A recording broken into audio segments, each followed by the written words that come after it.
Cabello Torres. Sí. Sí. Francisco Camacho. Sí. Ángel Carmen Ferreiro. Sí. Ángel Collado. No se encuentra. No se encuentra. Atención para Antonio Hernández. Sí. Jaime Pinar Villar. Sí. Sí. Isabel Gallardo Mérida. Pues escucha lo que te voy a decir. Me tienes que decir que lo vamos a votar a favor porque hay que... ¿Que me ha oído? A ver, los micrófonos, por favor. Señora Blanco lo tiene abierto. Señora Isabel también lo tiene abierto. Sí. Por el turno de voto. No sé si me ha oído. Vale. Y señor García también lo tiene abierto. Señora Brazo. ¿Cómo se lo explica? Bien. Por favor, puede quitar. Gracias. Isabel Gallardo Mérida. Sí. Jesús García Figueroa. Sí. Sí. Ángeles González Nava. Sí. Sí. Rosario López Orihuela. Sí. Sí. Sí. Rosario Marín Muñoz. Sí. Sí. Almudena Marín Martínez. Sí. Sí. Sí. José Ignacio Martínez. No está. Abstención por ausencia. Rafael Mateo Lozano. Sí. Sí. Manuel Méndez. Sí. Sí. Araceli Monedero. Sí. Sí. Rubén Pérez Carvajal. Sí. Sí. Ana Erika Ramos Campos. Sí. Sí. Raúl Ruiz Verdejo. Sí. Sí. Antonio Saldaña. Sí. Sí. Susana Sánchez. Sí. Sí. Y María del Carmen Sánchez. Sí. Queda ¿Puedo aprobado. votar? ¿Puedo votar, por favor? No. ¿No puedo votar ya? No. Vale, muchas gracias. Queda aprobado. Siguiente punto, nombramiento de representante del Consejo Local de la Mujer. Tiene la palabra la señora Ramos. Buenos días a todos y a todas. Traemos a este pleno la posibilidad de aprobar la renovación de todas las personas que participan en el Consejo Local de la Mujer. Se le ha pasado toda la información pertinente con el listado, así que espero vuestra votación para que podamos seguir dinamizando este espacio de participación que creo que es de los más dinámicos y participativos de la ciudad. Así que cuento con vuestro voto.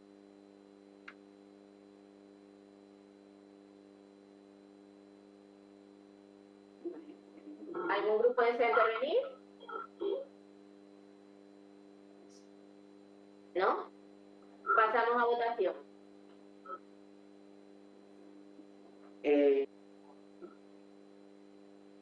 Jesús Alba Guerra. Sí. Bueno, yo creo que al ser un nombramiento que ha sido a propuesta de ellos, entiendo que hay unanimidad en todo, ¿no? Pregúntalo. Perdón, al ser una propuesta de nombramiento suscrita por todos los miembros, todos los grupos de la corporación, entiendo que hay unanimidad. ¿Sí? ¿Todos los grupos estáis de acuerdo? ¿Unanimidad? Gracias.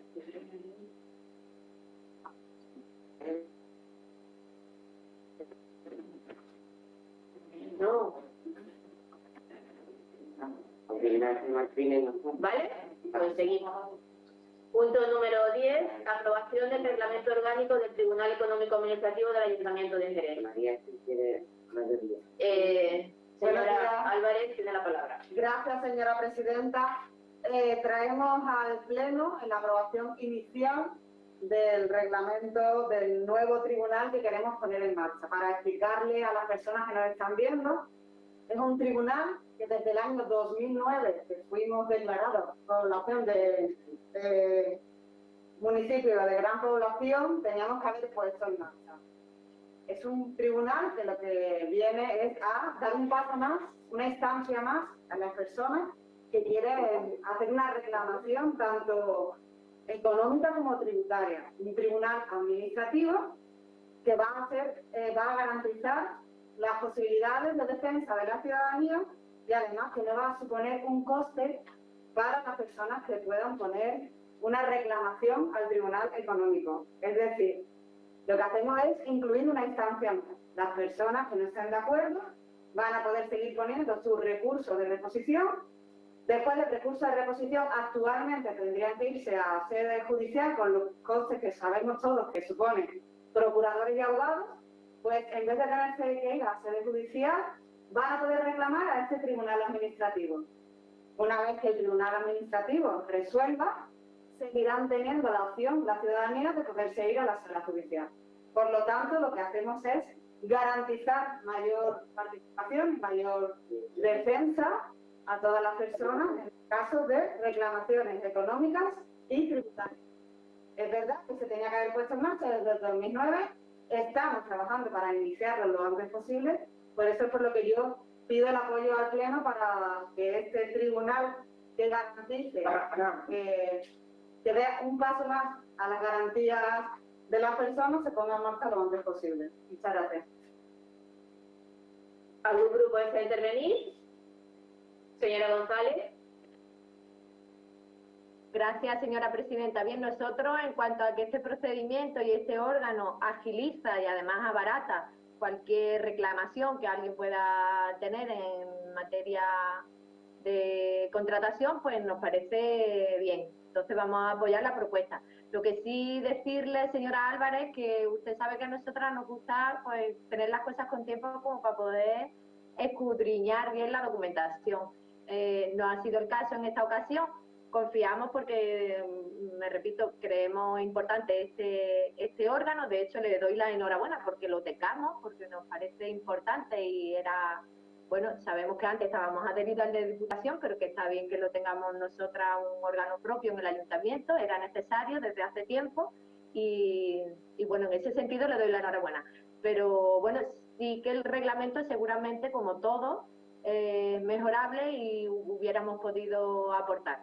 Pero aún así vamos a apoyar la propuesta. Muchas gracias. Adelante. Ciudadanos. Partido Popular. Pues si quiere la palabra la señora Álvarez, si no pasamos a votación. Pasamos a votación. Voto a favor. Perdón, nominal. Vale. Jesús Alba Guerra. Sí. Sí. Laura Álvarez Cabrera. Sí. Sí. Estefanía Brazo. Sí, manita. Sí. Juan Antonio Cabello Torres. Sí. Francisco Cama. Sí. Sí. Ángel Ramírez. Abstención.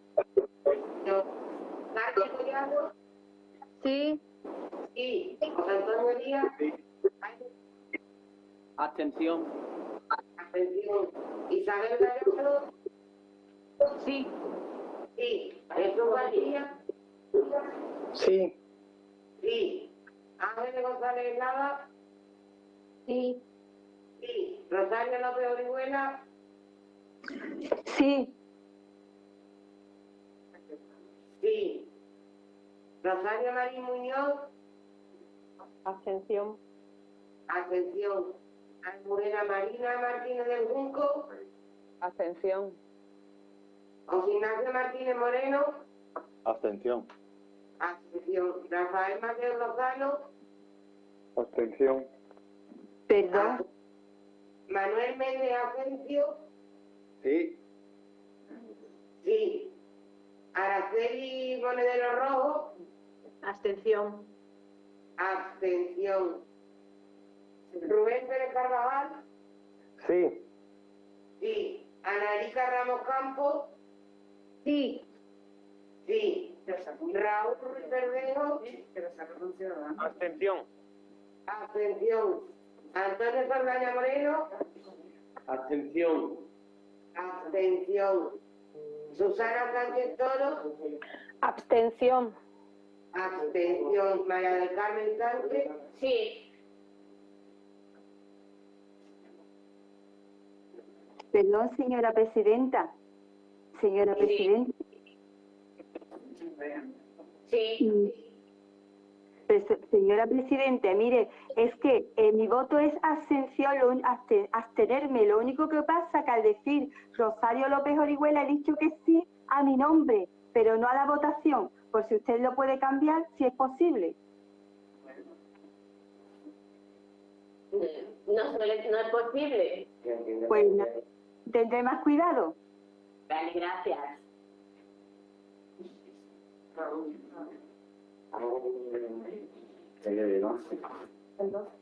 Pasamos al siguiente punto, número 11, que es proposición del grupo Adelante relativa a la implementación de la tasa COVID-19. ¿Tiene la palabra quién? ¿Señor Luis Verdejo o señor Candiel? Señor Candiel. ¿Qué tal? Muchas gracias. Bueno, la crisis sanitaria y socioeconómica ha destapado las vergüenzas sobre la escasísima capacidad económica y material que tenemos los ayuntamientos para abordar pues imprevistos y catástrofes que aparecen sin que nadie las espere. Sin embargo, los ayuntamientos han sido los primeros en atender y dar cobertura a los vecinos a pecho descubierto. La limitación de la contratación del personal, los recortes presupuestarios y principalmente el pago de la deuda protagonizan, y bien lo sabe la delegada de Economía, el día a día de un ayuntamiento como el de Jerez. Además, tenemos que contemplar que ha aumentado el gasto para atender a la población con alto riesgo de exclusión social, porque no podemos obviar que la desigualdad sigue creciendo, o la necesidad de suministrar, por ejemplo, equipos de protección individual homologados y fiables a la plantilla municipal. Eso tiene además que ser casado con suspender el cobro de tasas, impuestos municipales, cese de actividades que permiten aumentar la recaudación municipal. Al final dan una situación de bloqueo económico que me atrevería a decir que nos sitúa cercanos a la bancarrota. La Constitución española, esa Biblia para algunos, en el artículo 142 dice literalmente: las haciendas locales deberán disponer de los medios suficientes para el desempeño de las funciones que le otorga la ley y se nutrirán de tributos propios y de la participación de los del Estado y las comunidades autónomas. Y lo cierto y verdad es que esos partidos constitucionalistas, esos que se la ponen en el pecho, PP y PSOE, son los que se han cepillado en las últimas décadas la autonomía municipal a base de límites, prohibiciones que nos tienen atados de pies y de manos.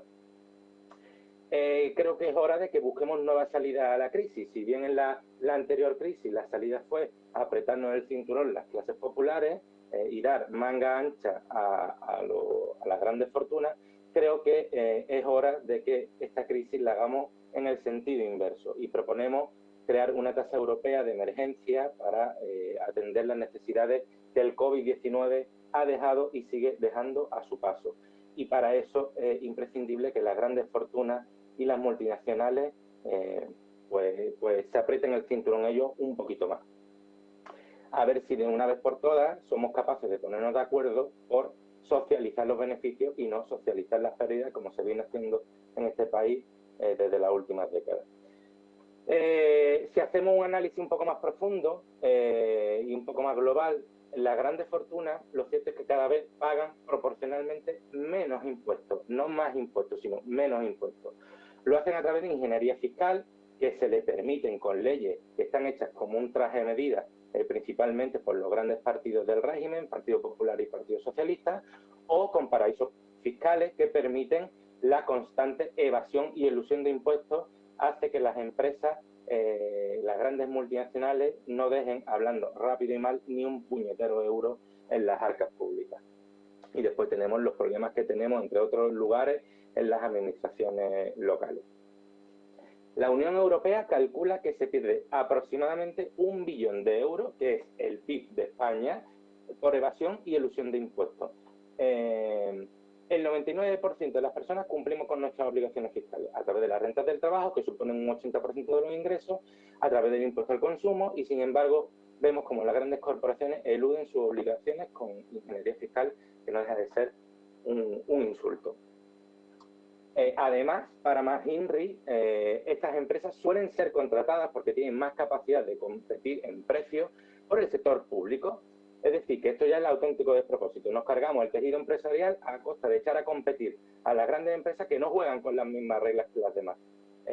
Así que creo que desde las administraciones debemos prohibir el contratar con empresas que eluden frecuentemente con paraísos fiscales el pago de tributo.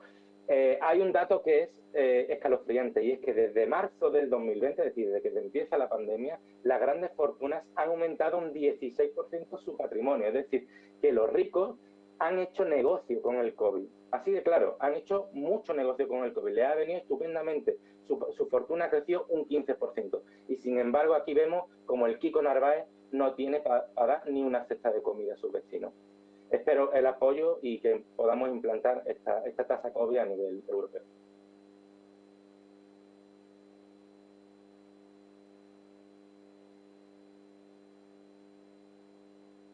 Señora González. Gracias. Sí, nosotras suscribimos el 100% de la propuesta y del discurso que acaba de hacer Ángel Calvier y apoyamos que evidentemente estamos a favor de una fiscalidad justa. Para nosotras una fiscalidad justa es una fiscalidad redistributiva, es decir, que va en escala, en proporción a los beneficios de cada persona. Es decir, se cargue más a quien más beneficio tiene y se descargue a quien tiene pérdidas o incluso cargas, préstamos y cargas familiares, ¿no? En este caso toca además que fuera una tasa europea por el hecho de los paraísos fiscales, ¿no? Creemos que toda esta globalización y las multinacionales se están beneficiando muchísimo de estas lagunas fiscales, y creemos que ahora más que nunca, tras la crisis que ha provocado la COVID-19, hay que poner el énfasis en controlar el fraude fiscal. Entonces, bueno, pues todo este trabajo a nivel fiscal nos parece esencial en este momento para poder conseguir recaudación para salir de esta crisis.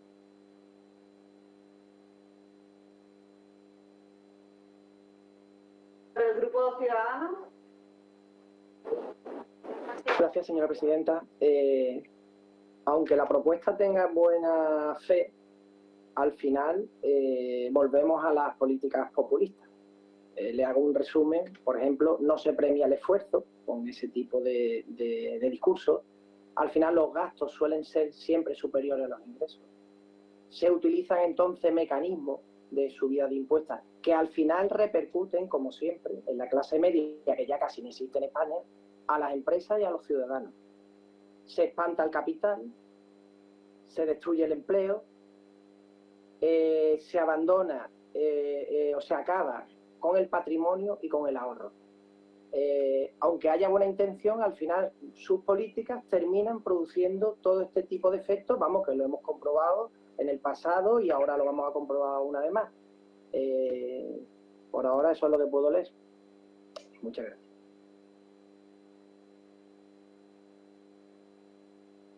Muchas gracias, Partido Popular. Intervengo yo. Sí, intervengo yo. Es que tengo la imagen congelada, señora presidenta. Pero te lo escucho bien. Gracias.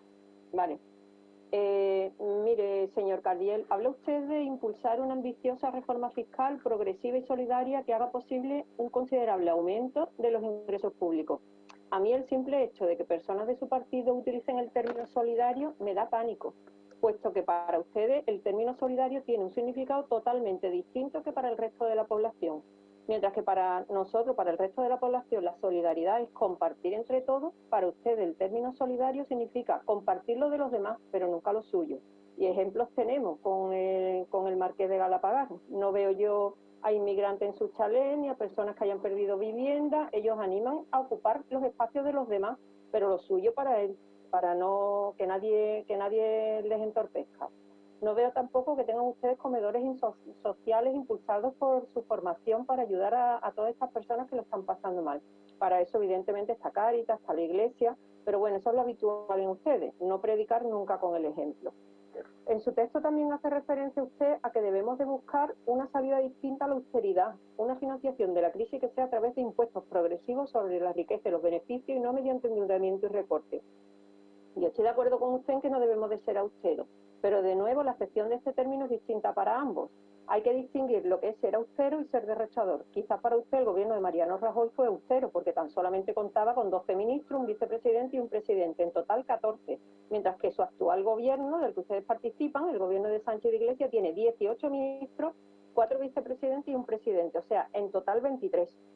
Así, según el último informe de la Intervención General del Estado sobre los pagos que se han efectuado por el Estado, pues se pone de manifiesto que el gasto en personal a dedo se encuentra en la cifra más elevada desde 2010. Es decir, hasta el 31 de marzo el Estado había gastado 41 millones de euros en nóminas de altos cargos, o sea, un 11,2% más que con Mariano Rajoy. O sea, que el gobierno de Sánchez Iglesia tenga 9 altos cargos más que el de Rajoy, entre ministros y vicepresidentes, a mí me parece un derroche total de dinero público. A usted lo de Rajoy le parecería austero y esto no austero.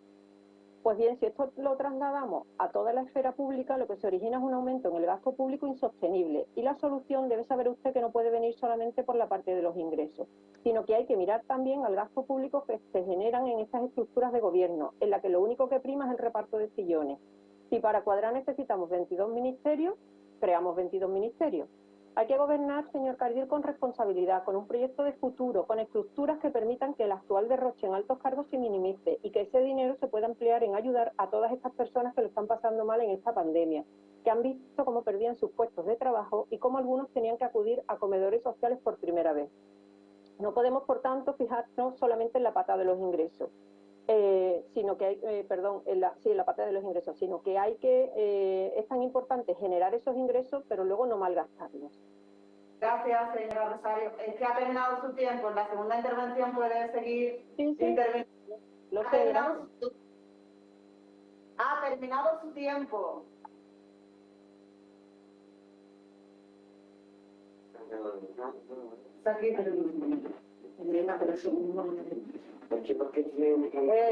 El grupo socialista vaya por delante, va a apoyar esta propuesta y no podemos estar más de acuerdo en la posición que ha hecho el señor Cardiel. En esta crisis se ha puesto de manifiesto que la primera administración a la que llama todo el mundo es el Ayuntamiento de Jerez. Hemos visto cómo estamos absolutamente desbordados, tanto con las ayudas que damos desde la Delegación de Bienestar Social, pero también se tuvo que poner en marcha, y gracias a la solidaridad de muchísimas empresas de la ciudad, ese comedor para intentar parar esa primera barrera de hambre en la ciudad. De hambre, así, hambre, no se puede decir de otra manera.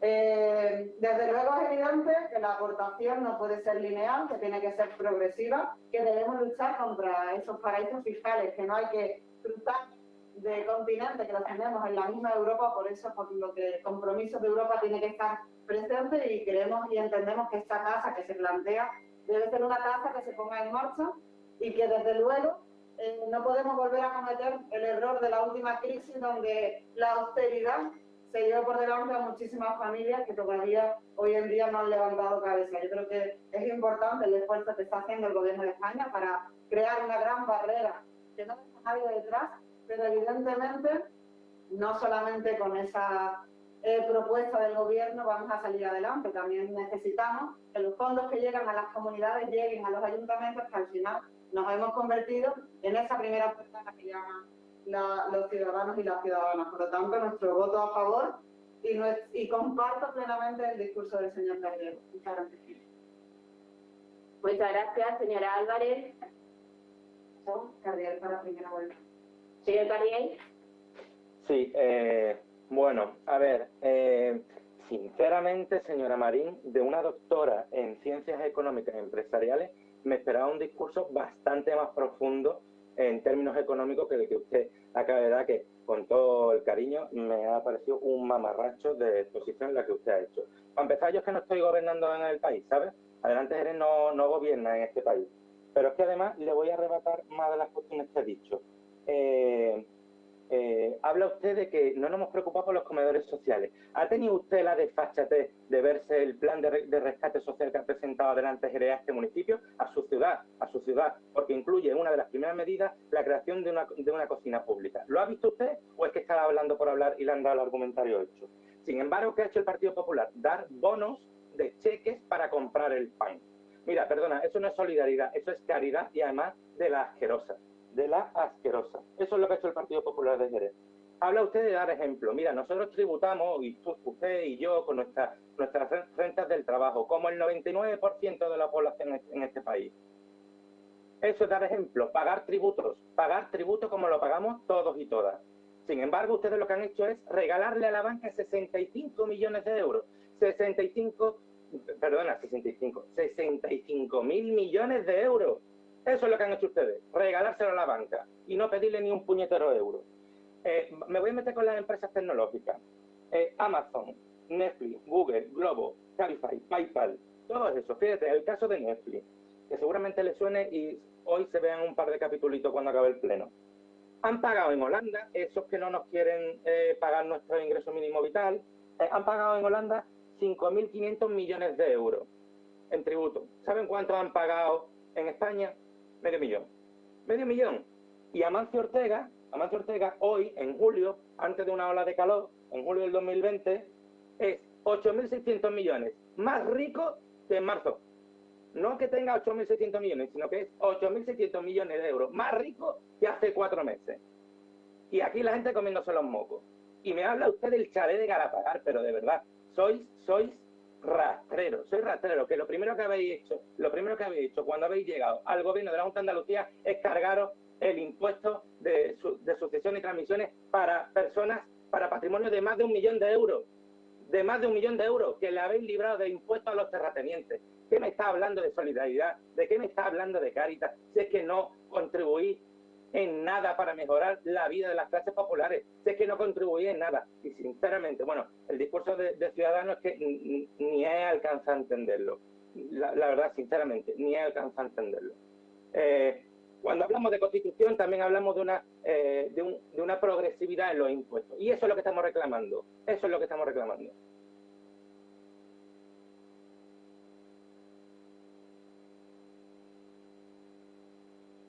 Señor Carriel, señora González. Gracias, señora presidenta. Bien, señora Marín, solo quería hacerle un par de apuntes acerca, tampoco yo tengo nada que ver con el gobierno de España, pero sí que hay cosas que me parece que habría que explicar y que marcan la diferencia entre la derecha y la izquierda, claramente. Es decir, cuando usted habla del número de ministros, pues depende mucho de la forma de trabajar. En un partido en el que la verticalidad es la que ordena, evidentemente no hace falta muchos números de ministros, porque ya entre 2, 3, 4 o los que se elijan, hombres seguramente, pues se decide todo. Pero cuando tú quieres hacer un cogobierno, tú quieres abrir la participación y que la decisión sea compartida, codecidir, eso significa que tiene que haber distintos grupos de trabajo. Por tanto, el número de ministros está más que justificado. Si eso supone una carga en salarios que no es sostenible, podemos bajar los salarios. Ahí no catáis vosotros, ¿eh? El PP nunca vota a favor de una bajada de salarios.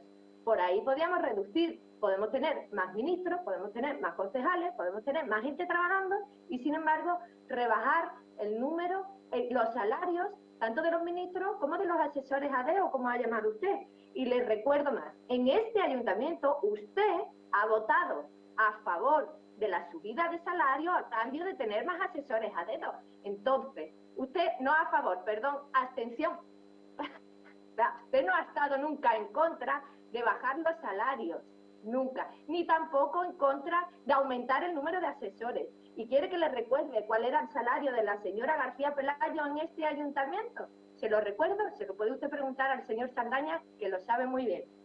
Por otra parte, ¿qué es esto de que no ha visto usted ningún banco de alimentos de parte de su partido? Le dice usted al señor Cardiel.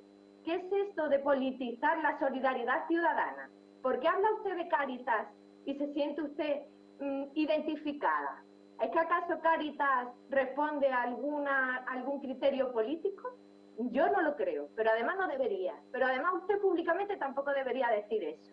Porque Cáritas, igual que cualquier otro colectivo ciudadano y de solidaridad, están haciendo un enorme trabajo por las personas, independientemente de los partidos políticos, y así debe ser, porque se llama participación ciudadana, no se llama politizar en absoluto.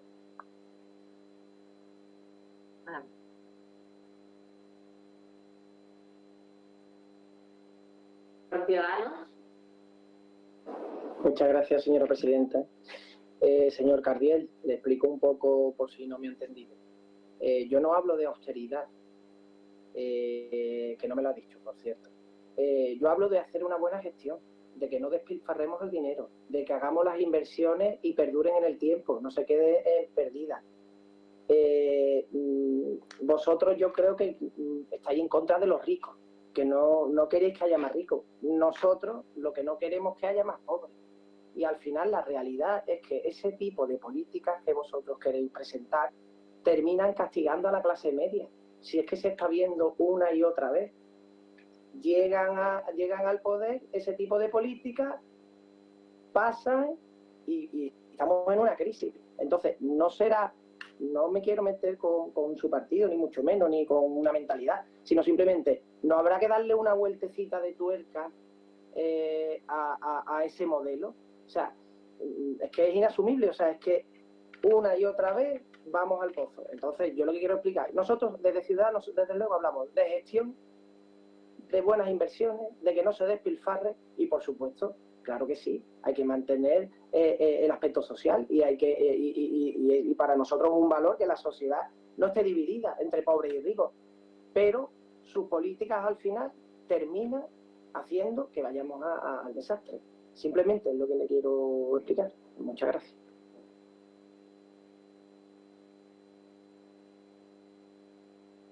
¿Grupo Popular? Sí, continúo yo, señora presidenta, gracias. Yo quería decirle al señor Cardiel que a él en mi discurso le ha parecido un mamarracho, ha hablado también, ha lanzado otros insultos sobre asqueroso, sobre rastrero. Vamos a ver, me dice que si yo soy doctora y que esperaba otro nivel en el discurso.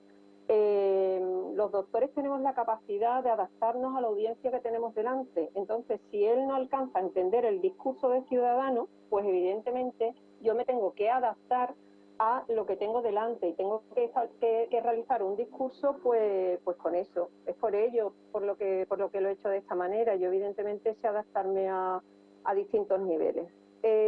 Después habla usted de que el señor Amancio Ortega o Inditex, han crecido su beneficio.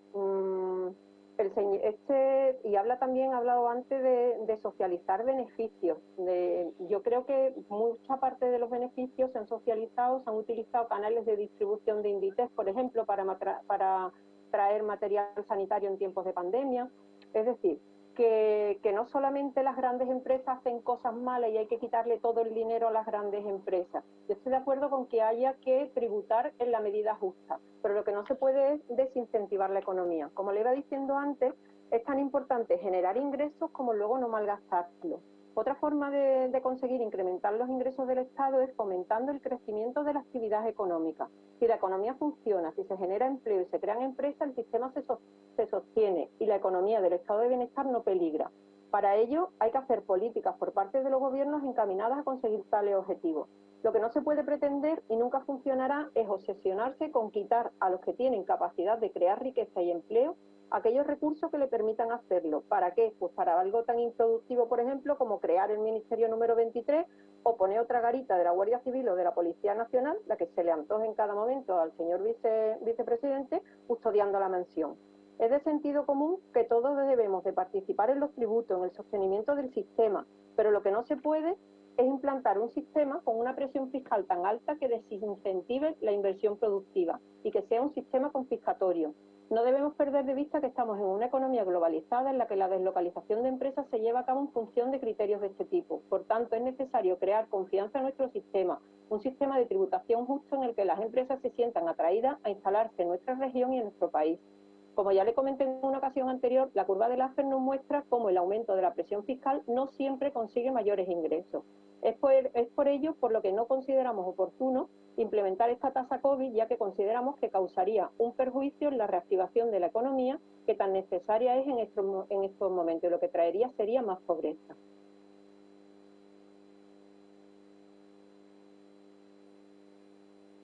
Muchas gracias. Señora Álvarez. Yo solamente aclarar alguna cosa al señor de Ciudadanos, que en cuanto a lo que han quitado de la Junta de Andalucía de los impuestos, 1 millón de euros, el que tiene un patrimonio de 1 millón de euros, que son 166 millones de las antiguas pesetas, no es precisamente la clase media. Esas son las personas que están fuera de la clase media, porque un patrimonio de 1 millón de euros, por suerte o por desgracia, no se tiene de manera habitual, ¿vale? Y yo lo único, simplemente aclarar que estamos totalmente de acuerdo con que la aportación a los tributos sea progresiva y que la izquierda no es que no quiere que haya ricos, lo que queremos es que cada uno aporte a las arcas de todos lo que proporcionalmente tiene que aportar. Si una persona consigue económicamente poder tener una casa mucho mejor, mientras pague sus impuestos y aporte lo que fiscalmente tiene que aportar, no hay ningún problema. Lo que no puede ser es que esta crisis sea una oportunidad para las grandes fortunas y una gran debilidad para los trabajadores que han perdido su oportunidad para seguir viviendo, simplemente, ya no conseguir aumentar su fortuna, sino levantar cabeza y dar de comer a sus hijos y sus hijas. Por lo tanto, simplemente lo que decíamos al principio, estamos de acuerdo con esta proposición, la vamos a apoyar. Y evidentemente entiendo que sería importante que hubiera un apoyo mayoritario para evitar que no vuelva a ocurrir ante una situación de debilidad como la que estamos sufriendo, el ayuntamiento siga siendo esa primera administración pública a la que todo el mundo llama y no tengamos que recurrir a la solidaridad ciudadana para poder ayudar a esas familias que lo están pasando realmente.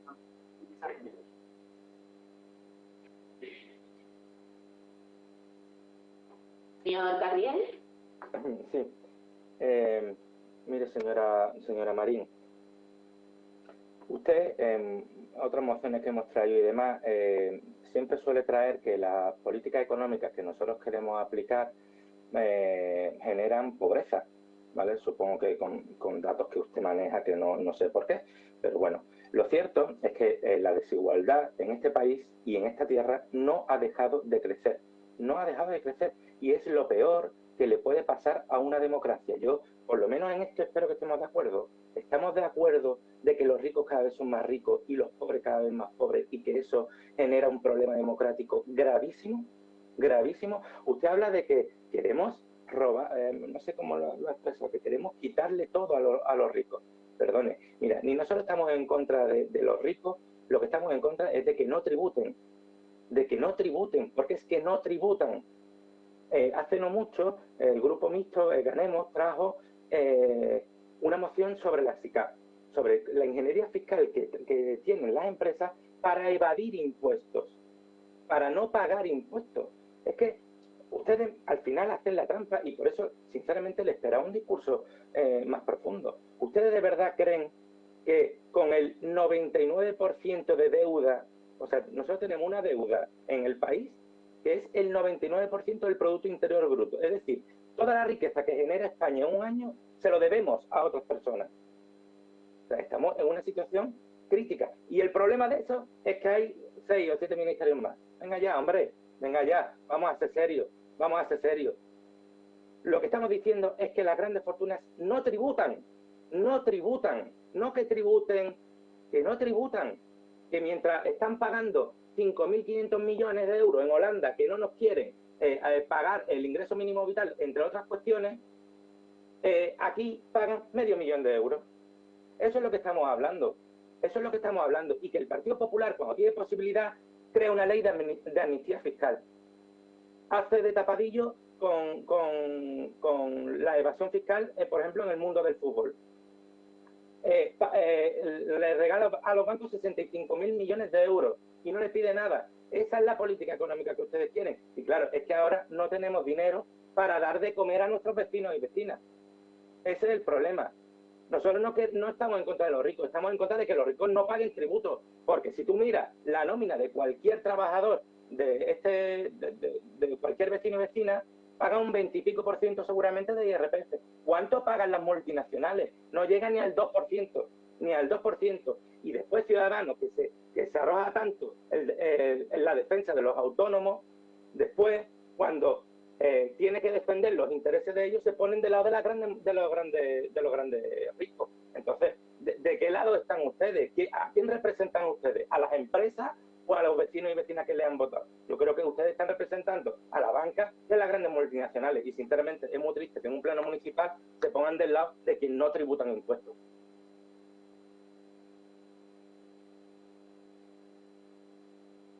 Muy bien, pasamos a votación nominal. Don Jesús Alba Guerra. Sí. Sí. Doña Laura Álvarez. Sí. Sí. Estefanía Brazo. Pues mira, considerar el Poder Judicial esta tasa y considerando también que se ha sobrepasado el populismo, voto en contra.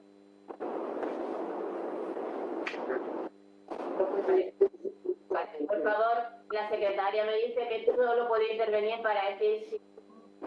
Gracias. Juan Antonio Cabello Torres. Sí. Sí. A ver, un momentito, secretaria. ¿Sabéis qué hacéis? Que habréis varios, ahora mismo hay 4 micrófonos abiertos, no es lo que vaya a votar después, pero si lo abrimos, nada más que haya 2 o 3 abiertos, ya hay un sonido, no pasa nada, esperamos tranquilamente a que lo podáis abrir y a cerrar, ¿vale? Gracias. Francisco Cama Sánchez. Sí. Sí. Ángel Carmen. Sí. Sí. Carmen Collado. Sí. Sí. José Antonio Díaz Hernández, abstención por ausencia. Jaime Espinar Villar. No. No. Isabel Gallardo Mérida. Sí. Sí. Jesús García Figueroa. No. No. Ángel González Lada. Sí. Sí. Rosario López Orihuela.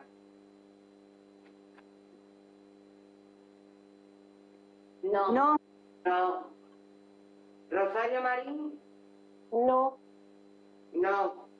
Almudena Martínez. No. No.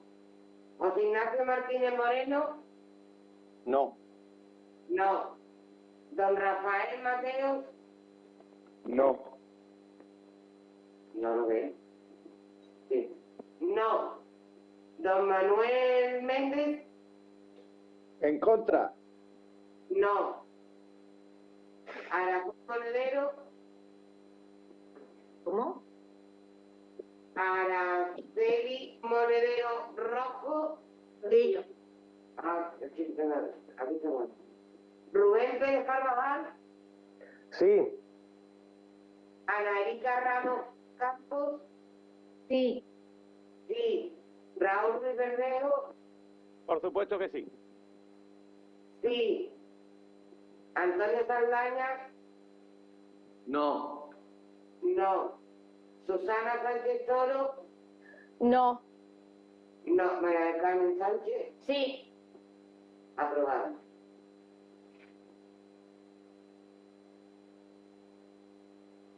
Muchas gracias. Siguiente punto.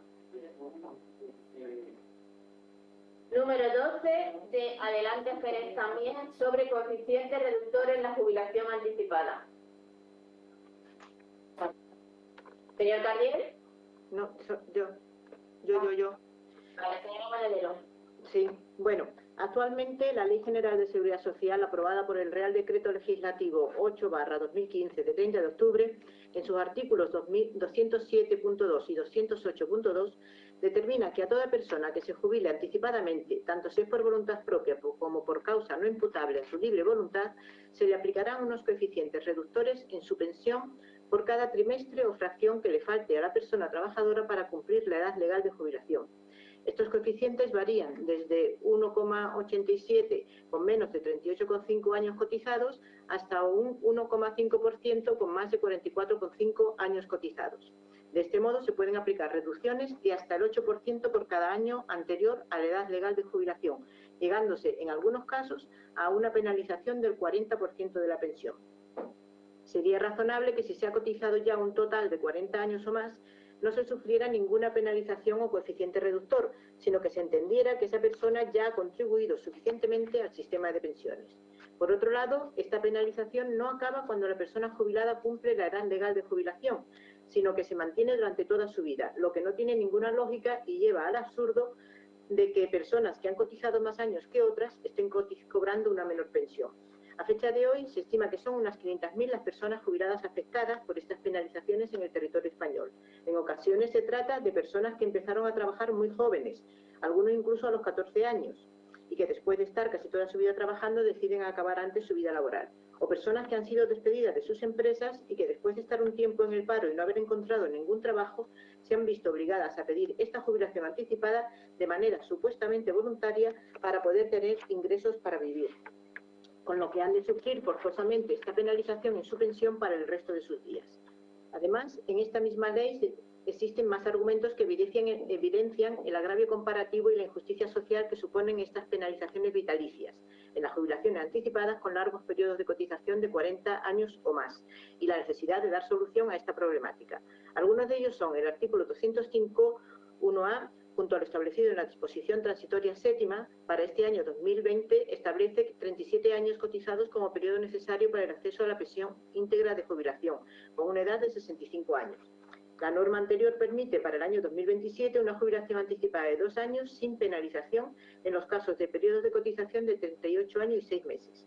El artículo 210.1, junto a lo establecido en la disposición transitoria novena, en el periodo 2013-2019 y para el cálculo de la pensión, impone como tope de periodo de cotización el de 35 años y 6 meses. El artículo 210 bonifica con porcentajes adicionales en los casos de acceso a la pensión de jubilación de edad superior a la ordinaria.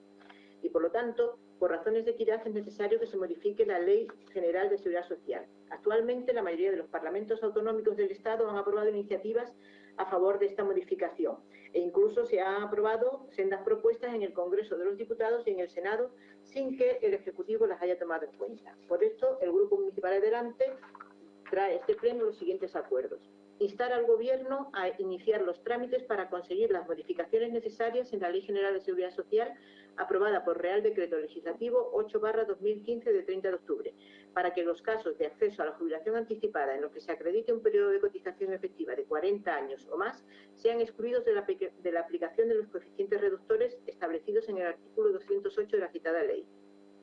Segundo, instar al Gobierno a que realice las modificaciones necesarias en la ley para que aquellos casos en los que se aplican coeficientes reductores por trimestre o fracción que falte para cumplir la edad legal de jubilación dejen de aplicarse desde el momento en que la persona pensionista cumpla la edad legal de jubilación. Tercero, instar al Gobierno para las modificaciones necesarias en la ley de forma que las personas jubiladas anticipadamente que hayan cotizado por el régimen general como trabajadores por cuenta ajena, así como por el régimen de autónomos durante 40 o más años, y que en el momento de promulgarse las correspondientes modificaciones de esta ley tengan ya 65 o más años de edad, se les dejen de aplicar los referidos coeficientes reductores y se les calcule la pensión en base según su base contributiva y los años cotizados. Cuarto, instar al Gobierno a las modificaciones necesarias en la ley para que los acuerdos de la presente proposición no se vean afectados por cláusulas relativas a la jubilación forzosa aprobadas por convenio colectivo y sean de aplicación en los mismos términos a los supuestos de jubilación anticipada por causas no imputables al trabajador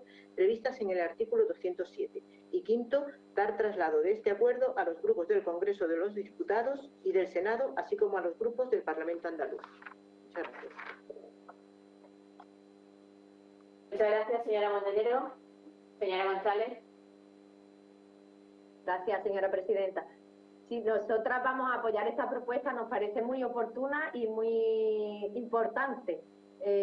Importante en el sentido de que, o sea, apoyamos toda la propuesta, pero queríamos hacer el énfasis en que pensemos que estas pensiones son el sustento a día de hoy de muchísimas familias, y más ahora, en esta situación de crisis social generada a raíz del COVID-19.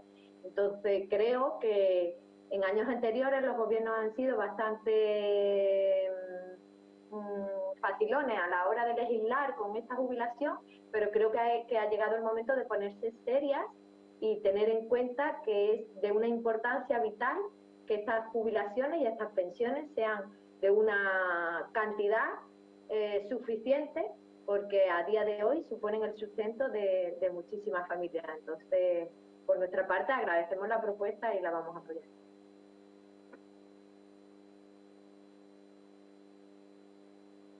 Por adelante, por Ciudadanos. No, por adelante. Ah, no, que la manera. Por la Ciudadanos, perdón, señor Méndez.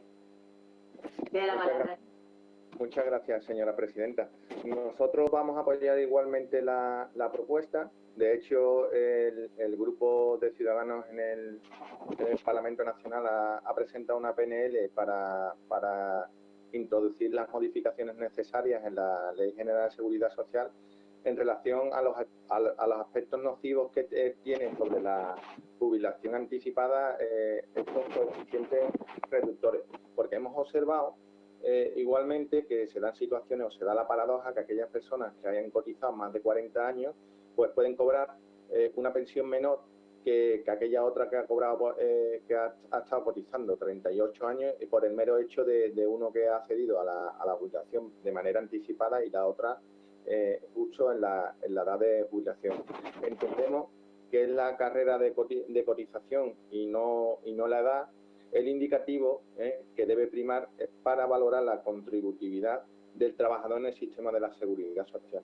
Por ello, entendemos que dentro del ámbito del Pacto de Toledo pues se tendrán que hacer todas las modificaciones necesarias para que todo tipo de discriminación, y es una cosa que llevamos a gala en Ciudadanos, evitar todo tipo de discriminación por el motivo que sea, pues esté fuera del sistema, y más cuando el que se ve afectado pues son nuestros pensionistas. Muchas gracias.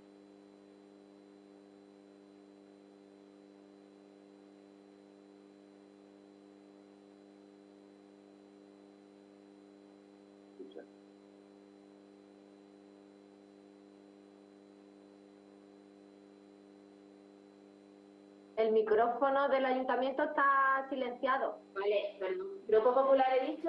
¿Sí o no? Yo. Sí. Es que no se le escuchaba, estaban ustedes hablando sin que nadie le escuchara. Bueno, ¿perdón? No estaba el micro activado aquí en la sala, perdón. Así Claro, que no se le escuchaba. Bueno, por parte del Grupo Popular tenemos un planteamiento que entendemos que tiene que ser realista en relación a esta propuesta. Ustedes básicamente lo que piden es que quien haya cotizado 40 años o más no se vea afectado por una reducción si se jubila de forma anticipada, o que en el caso de que eso se produzca, una vez que llegue a la edad de jubilación, esos coeficientes reductores se eliminen. A nosotros nos parece bien y nos parece correcto, e incluso nos parecería correcto que si el sistema español lo permitiera, además a esta propuesta que ustedes han hecho se añadiera un incremento mínimo en las pensiones e incluso una reducción de los años mínimos de cotización. Si fuera un sistema sostenible, nosotros estaríamos de acuerdo. Es decir, todo lo que sea facilitarle la vida a las personas y asegurar que la calidad de vida mejore, insisto, estaríamos de acuerdo. Pero hay una cosa que no podemos perder si lo que queremos es decirle la verdad a la gente, y es la realidad que se está produciendo. Hay una primera realidad, y es que ustedes, gobernando en España, PSOE y Podemos, podrían aprobar esto sin necesidad de plantearlo aquí. Hablan de los gobiernos anteriores, bueno, pues háganlo ustedes ya, si realmente tan seguro lo tienen. Y segundo, en España, decirles que en el año 70 la esperanza de vida era de 72,2 años, en el 80 era de 75,4, en el 90 de 76,99, en el año 2000 de 79,34, en el 2010 de 82,09 y en el 2018 de 83,5 años. Y ojalá sigamos aumentando la esperanza de vida, ojalá. Pero lo que sí es cierto es que hay un hueco que hace 40 años y ahora la esperanza de vida ha aumentado 10 años más. Y por lo tanto es lógico y es razonable que las personas que se jubilen pues tengan hasta que fallezcan y que sea lo más tarde posible esas pensiones y puedan vivir dignamente y lo mejor que puedan.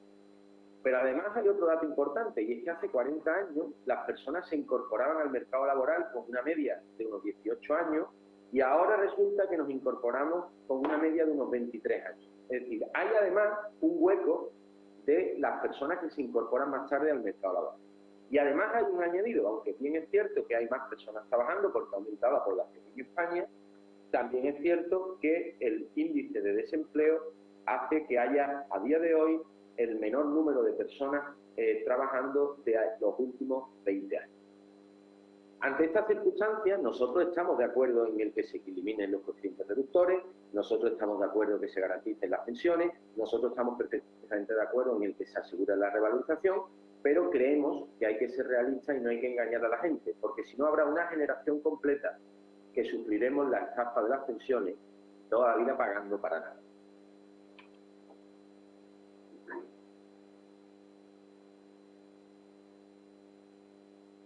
Señora Álvarez. Los socialistas comparten lo expuesto por adelante en esta proposición y evidentemente entendemos que es una proposición que es el momento de intentar que salga adelante en el Congreso de los Diputados. Evidentemente va vinculada a las proposiciones anteriores. El sistema será sostenible si las grandes fortunas tributan progresivamente a lo que tienen que tributar y evitamos que se vayan a los paraísos fiscales. Por lo tanto, el Partido Socialista está a favor de esta propuesta. Vale, muchas gracias. Señora Monedero. Gracias. Bueno, yo agradezco que esto lo vean un poquito más claro, pero tiene una relación directa con lo que antes han votado en contra tanto PP como Ciudadanos. El problema de que las pensiones o el sistema de pensiones se esté hablando tanto desde la derecha de que no es sostenible, fundamentalmente se refiere al hecho de que no hay recaudación para poder mantener el sistema de pensiones, que es un derecho a una vida digna que tienen las personas después de trabajar, e incluso pues hayan trabajado más o hayan trabajado menos. Yo creo que ahí la dignidad no se pierde por quien ha tenido la suerte de trabajar más tiempo, pues muy bien, pero quien no ha tenido esa suerte y ahora llevamos ya 2 crisis en las que eso no es una cuestión solamente de capacidad, es una cuestión de que el mercado de trabajo pues no responde. Todas esas personas que la señora Marín ha dicho que son los que tienen capacidad de generar riqueza, esa riqueza la están generando para ellos, no para las poblaciones. Todas las situaciones que realmente generan gasto público y desmesurado y despilfarro no son las que ustedes normalmente se refieren, sino que lo que nos quita recursos, lo que supone un gasto público que hace que estemos en la situación en la que estamos, y es algo que viene de hace mucho tiempo. Lo que pasa es que ahora ya se hace de una forma como más descaradamente legal, puesto que como la ciudadanía ya eso no lo acepta tanto, antes el señorito podía hacer lo que le diera la gana, ahora ya no se acepta tanto, entonces hay que revestirlo de normativa y revestirlo de atajos. Entonces, ¿qué es? Pues nos roba la corrupción, de lo que el PP sabe bastante. Nos roban los fraudes fiscales de quienes pueden tener en nómina a ingenieros de finanzas. Eso no es la clase media, como dice el señor García. La clase media no es quien se ve perjudicada por estas medidas. Las medidas que se han traído con la tasa COVID y muchas otras, con el derecho a las pensiones, con el salario mínimo, etcétera, son los ricos, la gente que tiene ahorros de millones, que no les hacen falta esos millones para vivir ni a ellos, ni a sus hijos, ni a sus nietos. Entonces,